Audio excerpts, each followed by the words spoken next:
Before you ever bowed your head to pray, God already had a purpose in mind. Purpose is not something we invent, it's something we discover.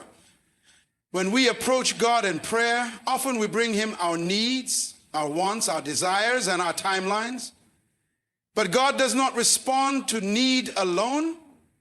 He responds to alignment with purpose. The reason some doors remain shut despite fervent prayers and fasting is because they do not align with the purpose for which you were created. God is not trying to meet every request. He is fulfilling his divine intention in your life. That's why some things you desperately wanted didn't happen.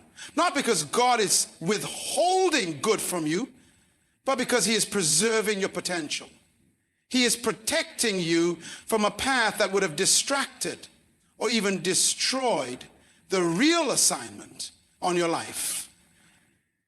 The better door, the one you never thought to pray for, is often the one tied directly to your purpose. That door opens not when you beg, but when you come into agreement with the reason for your existence. Heaven is not moved by desperation. It is activated by revelation.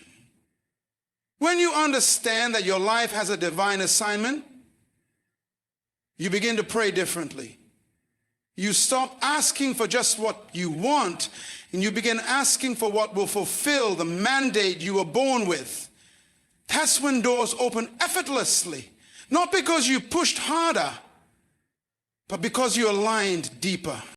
The truth is, God's commitment is not to your convenience. It is to his calling on your life. When your prayer lines up with that calling, doors begin to swing open that no man can shut. Until then, God in his mercy may keep some doors locked, not to punish you, but to preserve the weight of your purpose. Rather, in moments in life when a door closes and everything in you wants to force it back open, you pray harder, you fast longer, and you plead with God, wondering why he's silent or why things didn't work out the way you hoped. But what if that closed door wasn't rejection? It was divine protection. What if God in his wisdom shut that opportunity, that relationship, that position, because it would have taken you off course from your destiny? You see, we often measure success by access. If we can walk through it, we assume it's from God. But not every open door is a divine one, and not every closed door is the enemy. Some doors are shut by God himself, not to punish you, but to keep you from walking into something that will compromise your calling. He sees the end from the beginning. He knows what's behind that door, even when all you can see is what you think you've missed. God doesn't just want you to succeed. He wants you to fulfill purpose.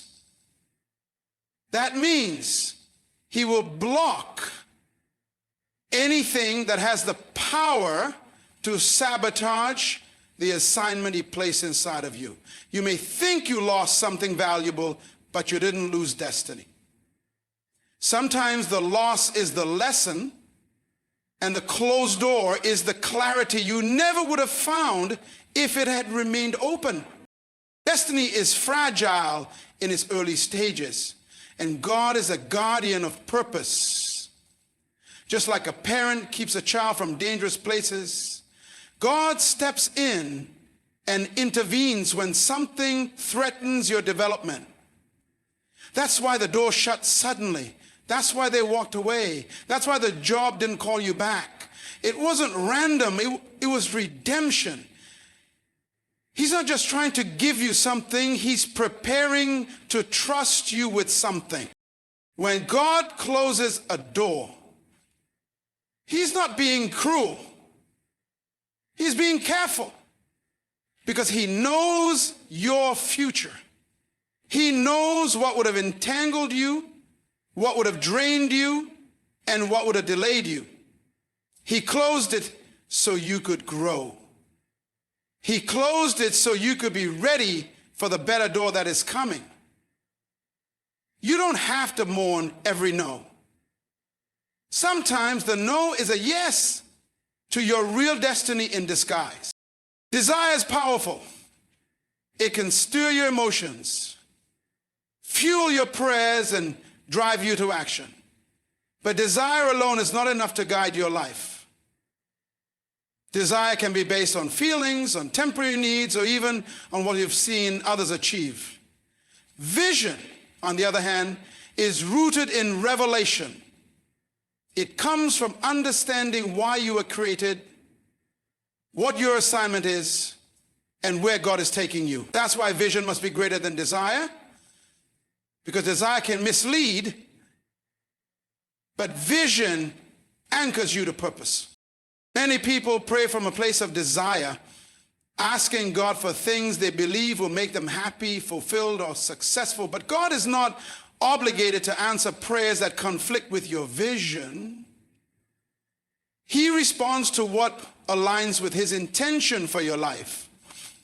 You may want the job, the relationship, the platform, but if it doesn't serve the vision he's given you, it can become a distraction instead of a blessing. God is not just interested in your comfort, he's invested in your completion.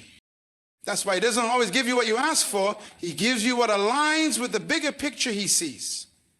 Vision governs direction. It filters your choices. It determines what is necessary and what is simply desirable. When you live by vision, you learn to say no to things that look good but aren't God. You learn to wait when your emotions want to rush. You begin to pray differently, not for what you want, but for what will position you for the assignment you were born to fulfill. The better door God is about to open won't just satisfy your desire, it will advance your vision. It will bring clarity, not just comfort. It will stretch your capacity, not just fill your need. Because God deals with destiny, not impulse. What you think you want now may pale in comparison to what he's preparing to release. And when that door opens, you'll understand why the others had to stay shut. He wasn't ignoring your desire. He was honoring your vision. There's a tension in waiting that tests the soul. You've prayed, you've prepared, you've believed, but nothing seems to move. In those moments, it's easy to question whether God heard you, whether he cares, or whether the promise was even real. But what you must understand is that delays in the kingdom are never wasted time. They are strategy appointments. God uses delay not to discourage you, but to develop you. What feels like a pause is often preparation. God is not driven by your clock. He is moved by his purpose. Time does not govern him. He governs time. When he delays, it's not because he's forgotten. It's because he's arranging things in your favor. Sometimes you're ready emotionally, but not spiritually. Other times the environment around you needs to be shifted so that when you walk through the door, it supports your growth instead of stunting it. A door opened too early can crush a person not yet matured for what's on the other side. Delays stretch your faith and refine your motives. They expose whether you trust God's hand or just his gifts. In the waiting, God is often working on your character, sharpening your discernment, and removing attachments that cannot go with you into the next season. The delay is not denial, it is alignment. It ensures that when the door opens, you're not just walking into something new, but you are stepping into it with the maturity, stability, and vision to sustain it. There's always more happening behind the scenes than you can see. God is orchestrating people, resources, and timing to meet at the exact intersection where purpose and preparation collide. You may feel forgotten, but you're actually being positioned. That quiet season, That place where nothing seems to be moving is often the place where God is moving the most. Heaven doesn't waste time. It redeems it. And when the better door finally opens, it will make sense why it took so long to arrive. Faith is not a feeling. It was never meant to be driven by emotions, circumstances, or outcomes. Real faith stands firm, even when nothing makes sense. It holds on when prayers go unanswered, when doors stay shut, and when the silence from heaven grows louder than the promises you were given. If your faith is only active when things are going your way, it is not faith. It is agreement with convenience. True faith must grow beyond emotion. It must be rooted in trust. Feelings are unstable. One moment they lift you high, the next they plunge you into doubt. But faith is not swayed by the tides of emotion. It's anchored in the character of God. You don't need to feel like God is working for him to be working. You don't need to sense his presence to know he's near. That's why your faith must grow beyond goosebumps and emotional highs. Maturity in faith means you believe what he said even when you can't see what he's doing. When God is about to open a better door, he often tests whether you can walk through it without needing emotional confirmation at every step. Can you trust his word when your world looks the opposite? Can you still believe when your prayers aren't producing visible results? That's where mature faith lives. It's in the stillness, in the confusion, in the moments you feel forgotten. It's there that your faith is being forged. Not in the fire of excitement, but in the quiet strength of trust. God is not obligated to explain everything to you in order for him to be faithful. He requires your belief, even in the absence of full understanding. When you trust him without emotion, you prove that your faith is no longer childish. You're not just believing for a blessing. You're believing in a covenant. That's when you become qualified for the better door. Not because you shouted loud enough or cried long enough, but because your faith matured to the point where emotion no longer dictated your expectation. There comes a time when personal ambition must bow to divine intention. The plans you've made, as good as they may be, must be measured against the principles of the kingdom. God does not build your life around your preferences. He builds it around his purpose. That means what you want and what God wills may not always agree. When you truly live by kingdom principles, you begin to surrender your plans in exchange for his pattern. You stop chasing what looks good and start aligning with what is right. Kingdom principles operate on eternal truth, not temporary desire. They are not subject to cultural trends or emotional moods.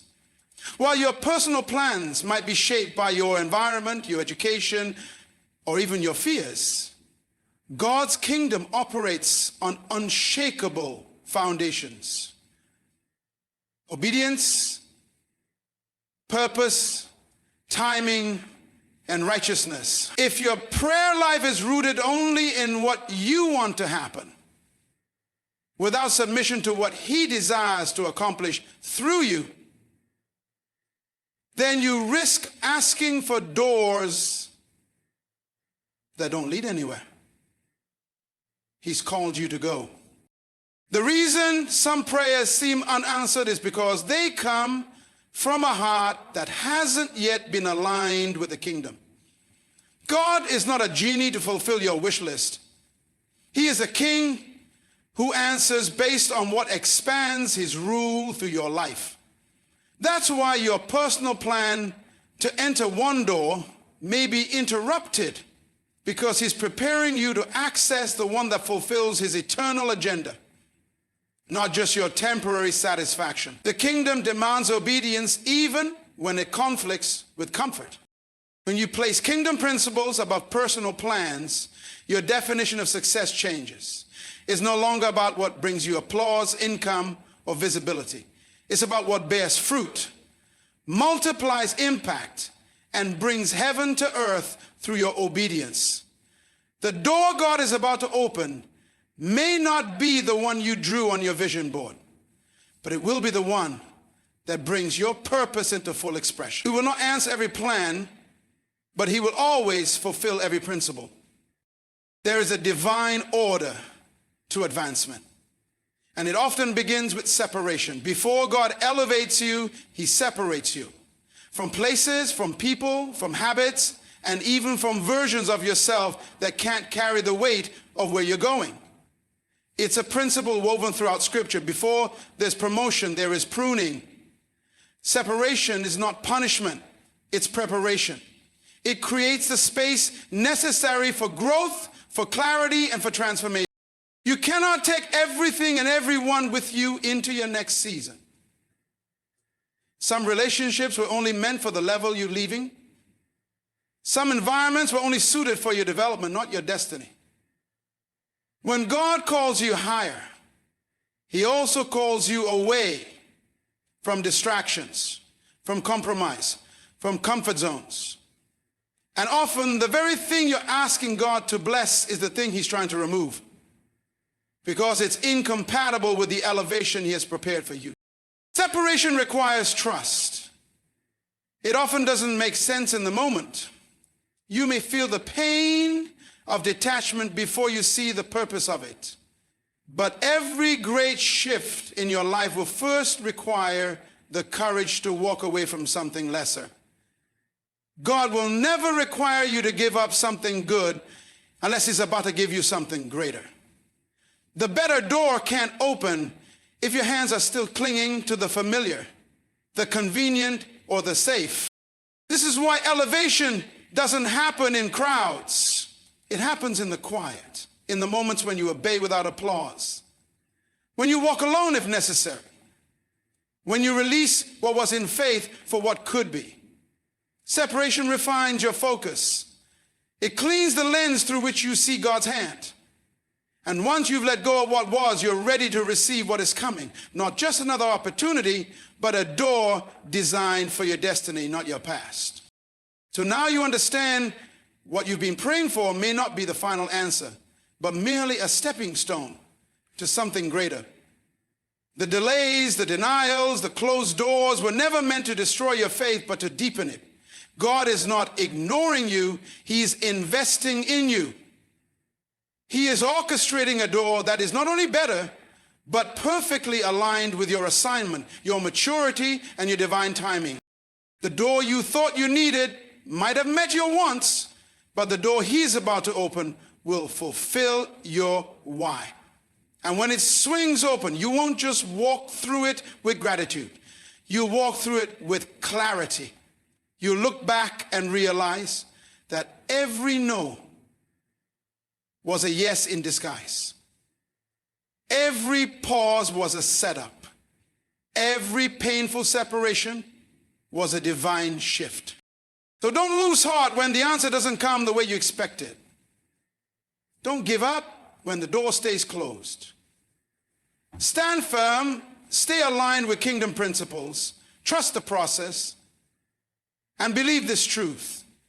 God is about to open a better door than the one you have been praying for. And when he does, it will be exceedingly, abundantly above all you could ask or imagine.